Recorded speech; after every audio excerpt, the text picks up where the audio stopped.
আজই ডাউনলোড করুন আর এনজয় করুন আপনার পছন্দের শো। তোমার মতন একটা ভালো মানুষের সাথে বাকি জীবনটা কাটানোর চেষ্টা করাই যায়। দেখো, আমি কিন্তু আমার বাড়িতে স্পষ্ট বলে দিয়েছিলাম, তুমি জানো আমি বেঁচে আছি, কাজেই যদি যোগাযোগ তোমাদের বাড়ি থেকে না হয় তাহলে আমাদের বাড়ি থেকে কেউ যোগাযোগ করবে না। আর তারপর ফোনটা তো তোমার বাড়ি থেকেই এলো, তার মানে তোমার বাড়ির লোকেরা সবটাই জানে। অবভিয়াসলি তুমিই জানিয়েছো ওদেরকে। তো তারপর আমার মনে হলো তুমি যখন বাড়িতে জানিয়েছো, তার মানে আমাকে বা আমার কথা একটু হলেও তুমি বিশ্বাস করেছো, তাই না? না, বাড়িতে কিছু বলি, আমার মনে হয়নি বাড়িতে বলার মতন কিছু ছিল। টু বি ভেরি অনেস্ট, ব্যাপারটাকে ভুলতে চেয়েছিলাম। বাড়ির লোক তাহলে বিষয়টা কি করে জানলো? আমাদের বাড়িতে গিয়ে সবকিছু লাজু বলে এসেছে।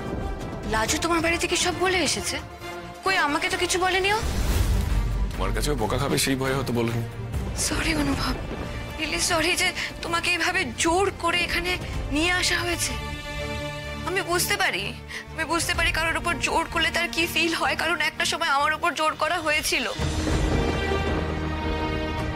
আমার মতের বিরুদ্ধে আমার উপর চাপিয়ে দেওয়া হয়েছিল, সেই জন্য আমাকে পালাতে হয়েছিল অনুভব।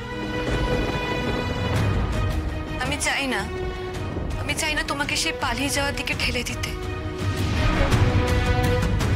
তোমার বাড়ির লোকেরা হয়তো এখন অন্যরকম একটা প্ল্যানিং করছে, কিন্তু তুমি ইজিলি গিয়ে ওদের বলতে পারো যে তুমি এই বিয়ের সম্পর্কটাতে থাকতে চাও না বা পারবে না। আমি আমার ফ্যামিলিতে বোঝাবো ওদেরকে যে তোমার এই ডিলেমাটা হচ্ছে।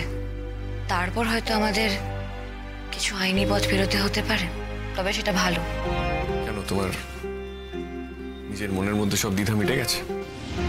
তুই সম্পর্কতে আদৌ ঢুকতেও চাওনি, আর যখন এই সম্পর্কটা আবার শুরু করার কথা হচ্ছে তখন তো তোমার অস্বস্তি বা আপত্তি থাকার কথা, তাই না? জগতে কি সবকিছু সবসময় সোজা পথে চলে অনুভব? চলে না। ধরে নাও সেই সময় আমার মনে অনেক দ্বিধা ছিল, অনেক প্রশ্ন ছিল, আমার একটু সময়ের দরকার ছিল। সেটা যেভাবেই হোক আমি পেয়েছি, নিজেকে নিয়ে ভাবনা চিন্তা করার সময় পেয়েছি। এখন আমার মনে আর কোনো দ্বিধা নেই, কোনো প্রশ্ন নেই। তাই আমার মনে হয় যে এই সম্পর্কটা আবার গড়ে তোলার জন্য আমি একবার চেষ্টা করতে পারি।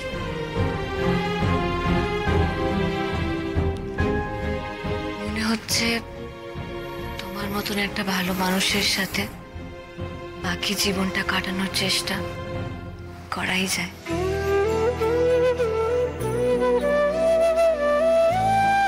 লাজু একটা ছেলে মানুষই কাজ করেছে, সে ছেলে মানুষের কাছ থেকে একদম প্রশ্রয় দিও না, আমিও দেব না। তুমি এক্ষুনি বাইরে গিয়ে সবাইকে সবটা জানাও, আমি তোমার সাথে আছি, আমিও একটু পরে যাব। আমি এর আগের বারও আমার বাড়ির লোকের কথা সায় দিয়েছি, এবারও তারা যা করতে বলবেন আমি তাই করব। কিন্তু তার মানে এটা নয় আমার মনের মধ্যে সব প্রশ্ন, সব দ্বিধা মিটে গেছে। আমি শুধু আমার ফ্যামিলিটাকে বড্ড ভালোবাসি, তাই তাদের বিরুদ্ধে গিয়ে আমি কিছু করতে চাই না। আমার মতটা আমি জানালাম, এবার তুমি ঠিক করো তুমি কি করবে।